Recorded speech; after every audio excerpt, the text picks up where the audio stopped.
Salam Bu Sri Rahayu dan teman-teman sekalian. Perkenalkan, nama saya Laurentius Ari Wibowo. Saya mahasiswa Universitas Mercu Buana Teknik Mesin.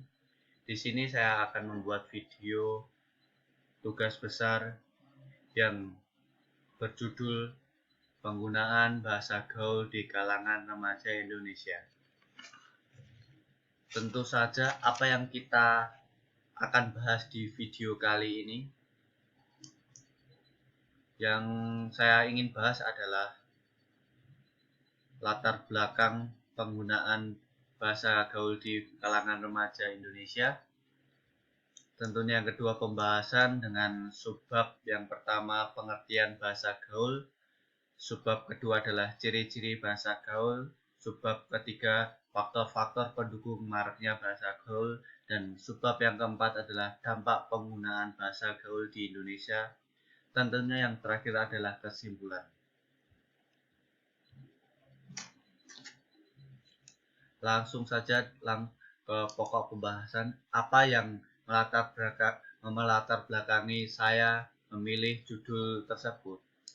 Tentunya berbahasa Indonesia dengan baik dan benar adalah berbahasa Indonesia yang sesuai dengan faktor-faktor penentu komunikasi dan benar dengan penerapan atau kebahasaannya. Namun, dengan seiringnya pesatnya kemajuan teknologi, ada banyak cara yang dipilih pemakai bahasa dalam berkomunikasi. Perkembangan dan berbagai pengaruh globalisasi yang semakin menjalar.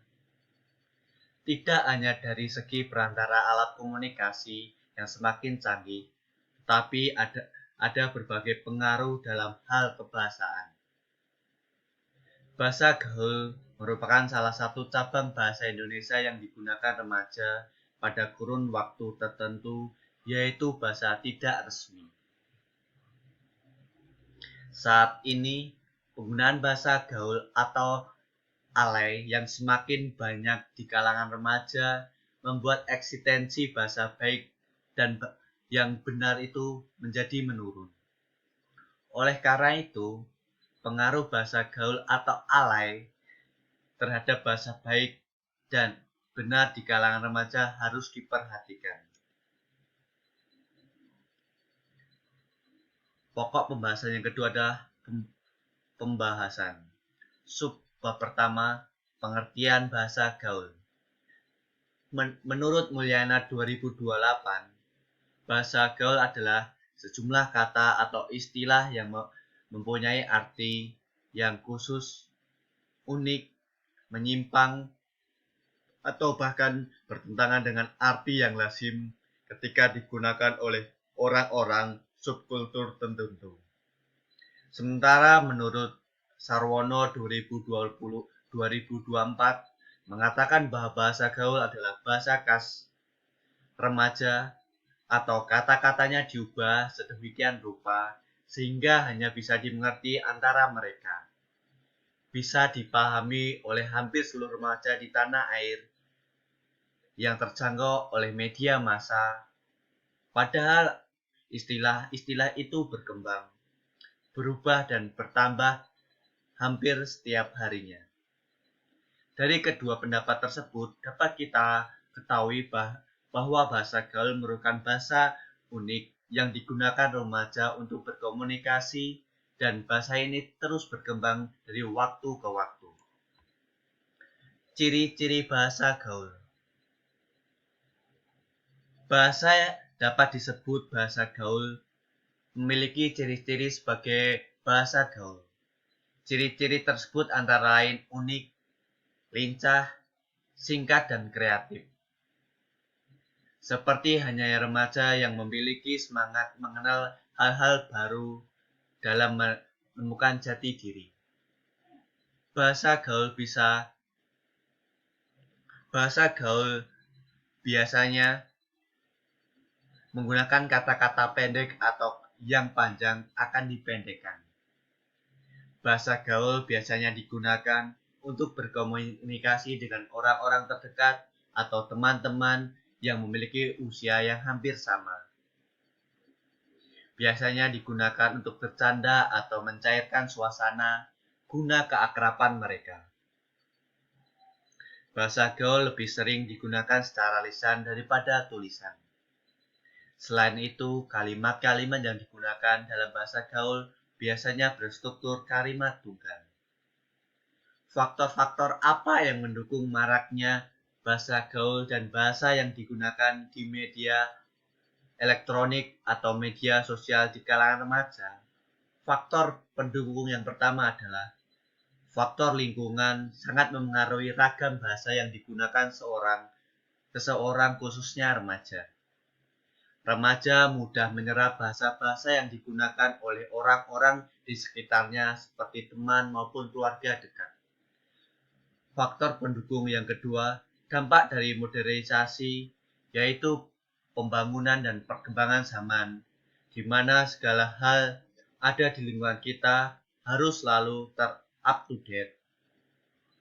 Dampak dari modernisasi yang paling terlihat adalah gaya hidup, seperti cara berpakaian, cara belajar, aplikasi teknologi yang semakin maju, maupun cara bertutur kata atau pemakaian bahasa. Faktor yang ketiga adalah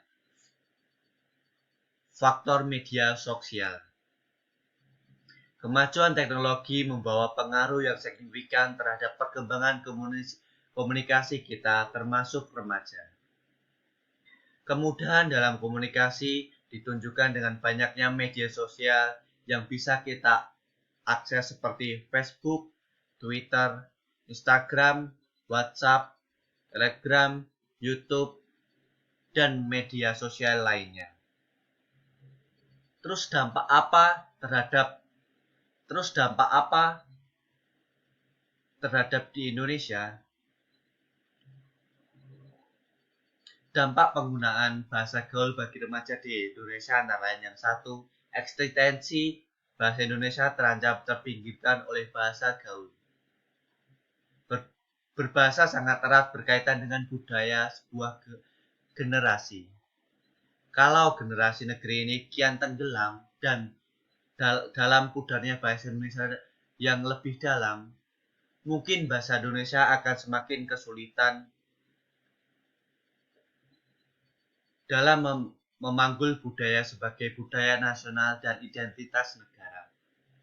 Dampak yang kedua adalah menurunnya derajat bahasa Indonesia.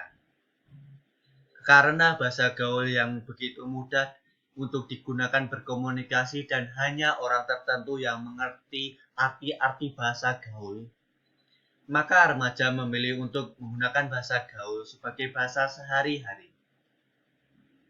Sehingga bahasa Indonesia semakin pudar, bahkan dianggap kuno atau tidak kekinian atau tidak up to date di mata remaja dan juga menyebabkan turunnya derajat bahasa Indonesia.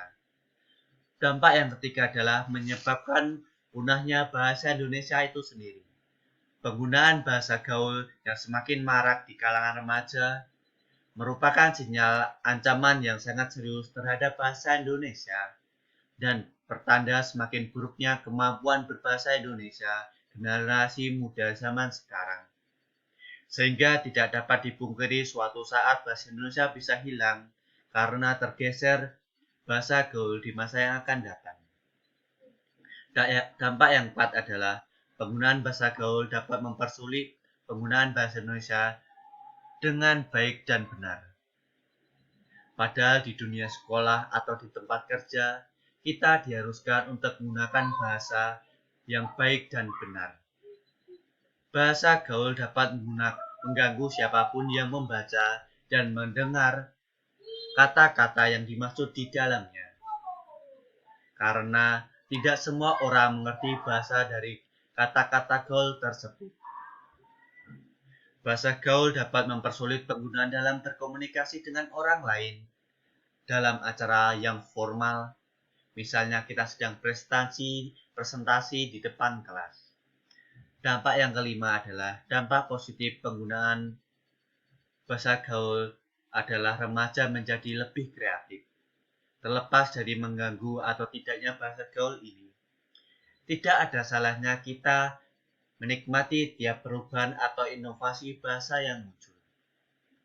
Bahasa gaul digunakan pada kondisi dan situasi yang sesuai, misalnya berbicara dalam forum non-formal seperti dengan teman maupun orang terdekat saja. Dari pokok pembahasan dan latar belakang di atas, maka saya dapat menarik kesimpulan.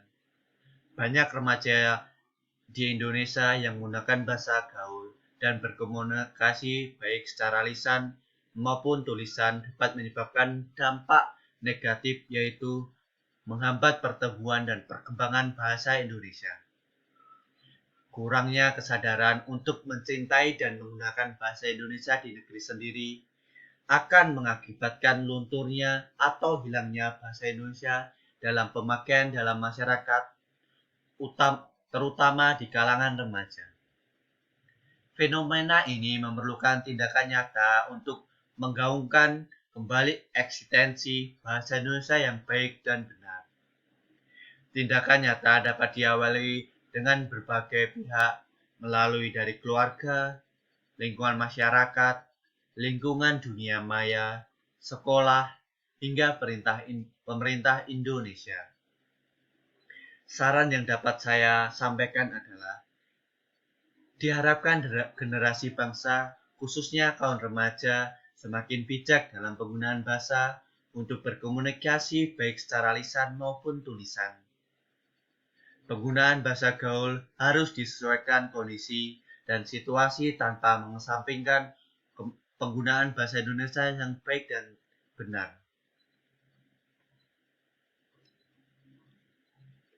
Terima kasih, sekian video yang saya dapat sampaikan.